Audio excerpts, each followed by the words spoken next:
Hi, this is Kasane for Popsart at Newtown, funded by Inner West Council, and I am here in Mothership Studios. This is Daisy Knight's studio, so she's been lovely enough to invite us here.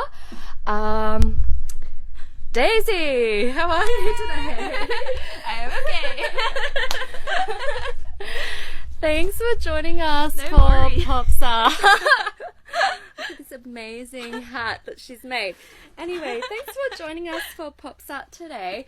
So Daisy, this is your studio where you make everything Yep.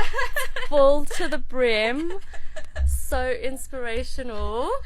So Daisy, Yeah. tell us a little bit about your work, Sure. yourself, what you're doing here. So colourful. Thank you. Yeah. I guess I just make whatever I feel like making. I love this guy. Look at him. He's totally upstaging us. Sad cloud baby. I guess I moved into the studio 2 years ago. I'm just obsessed with making bright, colourful things. I don't think I ever really grew up. So I have like a childish kind of cubby house here in Mothership Studios. Yeah.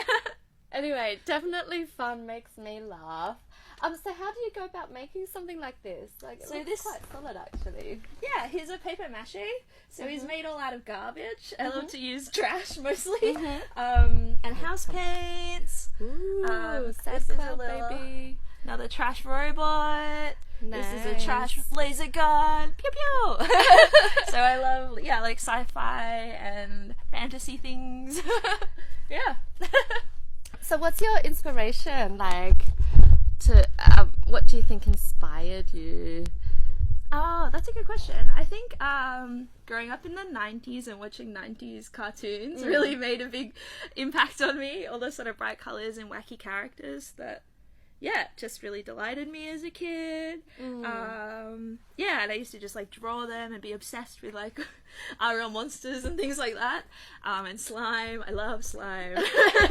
And then I also really love Harajuku style. So it's like a street style from Japan in the 90s mostly, where it's just like plastic accessories and toys. Yeah. Particularly Decora fashion really inspires me. Yeah, I can see that. And I also I love the big shoes. yes, those chunky sneakers are just like wow.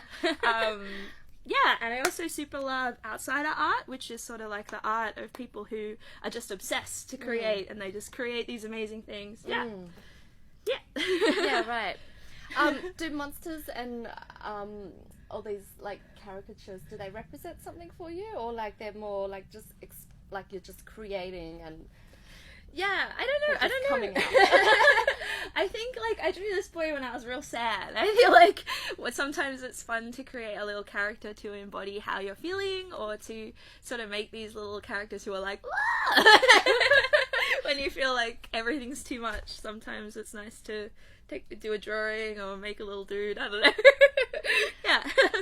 Cool. So Daisy's been recently commissioned to do lots of street artworks, big artworks on properties as well. How have you found that, like translating your paper maches into big caricatures on someone's house? Yeah, it's been a challenge. I've really enjoyed doing it though. I think it's so cool to sort of push your artistic output to new areas, and I feel like doing a mural and a street art is a very public way to make art.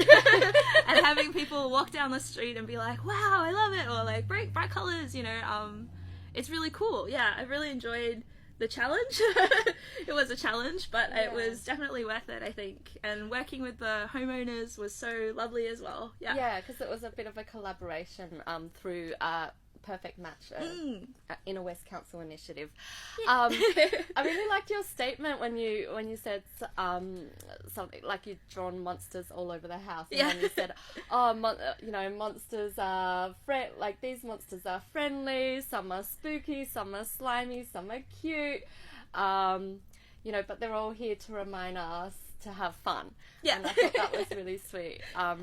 Yeah, It captured the mood and the colours of the painting. Yeah. I think for me, like, monsters definitely represent how, like, there's so many different ways you can be a human, and there's so many different ways you can be a monster, and I think that we often get obsessed with being one way, like, this is the right way to grow up, this is the right way to be, but monsters don't have that. They don't have beauty standards, they don't have any kind of framework. Just express themselves however they want. A weird little blob. And however they're made. Yeah. And they celebrate it. Yeah, that's really sweet. Okay. And you also have your own band, DWEEB City, with 3 other girls. Yep. And she also makes all the costumes for them, which is so cool. So here is one of the DWEEB City helmets. Yeah. And how does that fit into your art practice as well? Well, I formed DWEEB City when I was in my final year of art school. We made the band as a joke because there wasn't that many sort of all-girl acts entering into the Sydney Uni band comp. Right. And so we're like, oh, we should do a Eurovision. Oh, right. Eurovision moment. I love Eurovision. I can see that. Yeah. And I was already building this kind of sci-fi world, and so I'd made all these props and things, and so we sort of took the elements from my art and put it into this band, and the other girls brought their own flair and wrote songs, and we all sort of worked out how to be a band and how to make music. But yeah, like, embrace the kind of alienness of that and being like, we don't know what we're doing, it's okay, you know, just have fun and give it a go. And I think DWEEB City, like, it's really successful because it's got a real artistic stage-like performance about it. So every song has a little routine as well, which is not a Beyonce dance routine. Sometimes it's babies coming out of your clothes or vomiting.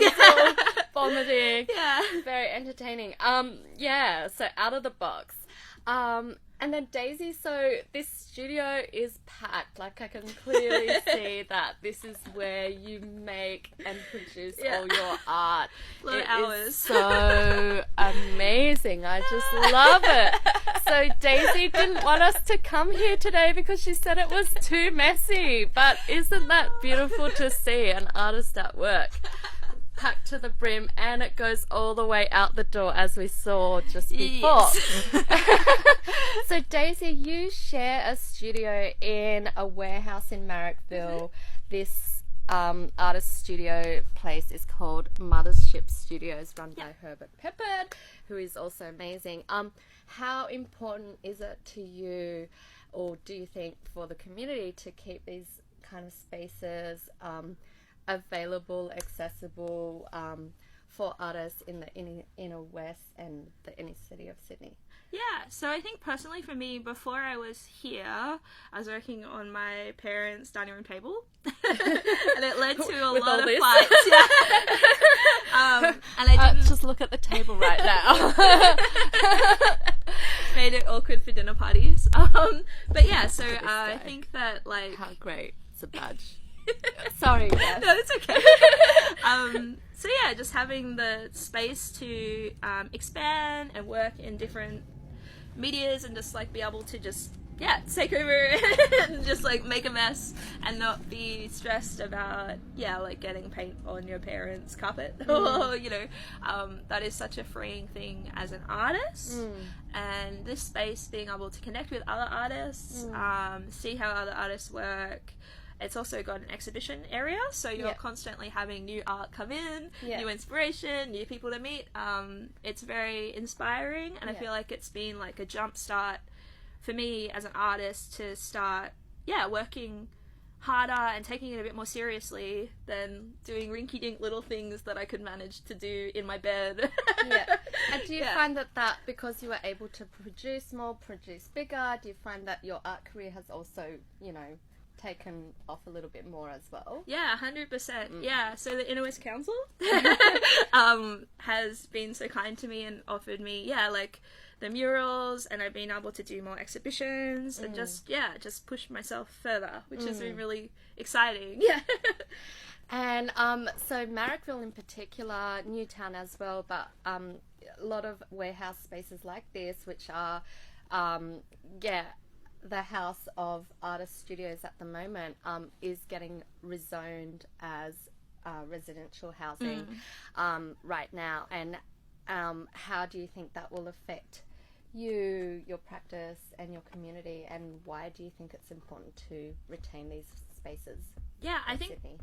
it's so important to keep these spaces accessible to artists, because like I have seen it time and time and time again, wonderful artists emerge from the inner west, and then they just can't afford to stay. Like, we lose a lot of people who just go, I can't afford to live here anymore, you know, and they have to move away.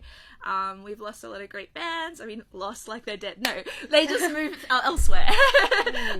And so I think that it's really, really important to keep this scene alive, because I think art is what makes a city special. I think any city can have buildings, it can have tourist attractions, it can have things, but it's the art and the culture that draw people into a suburb or a city. Yeah, the music, the paintings, that's what feeds people's soul and makes them smile or laugh, hopefully, or cry sometimes. Yeah, and I think without that you end up having a pretty soulless place that doesn't have the heart, and it becomes a place that people don't really want to live. Like, it's the way of gentrification is that artists move to a place and they make art, and then people go, oh, I like the art, I want to move there, and then it gets too expensive, and then they slowly move further and further out. And then they get splintered, which is also sad, and you lose your community. Aww. And your inspiration. So Daisy, what would you need to, you know, from your council or from your community to not only survive but thrive as an artist in the inner west? Yeah, well, I definitely think providing spaces for artists to be creative, to take up space, to make a mess, is so important. Love it. Take it home with me.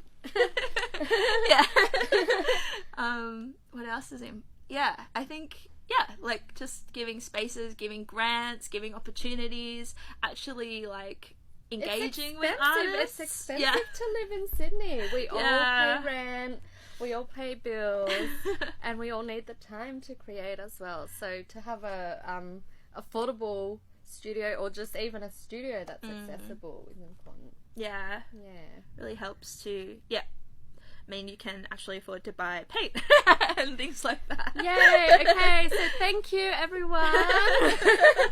Please, government, we need more grants. More grants.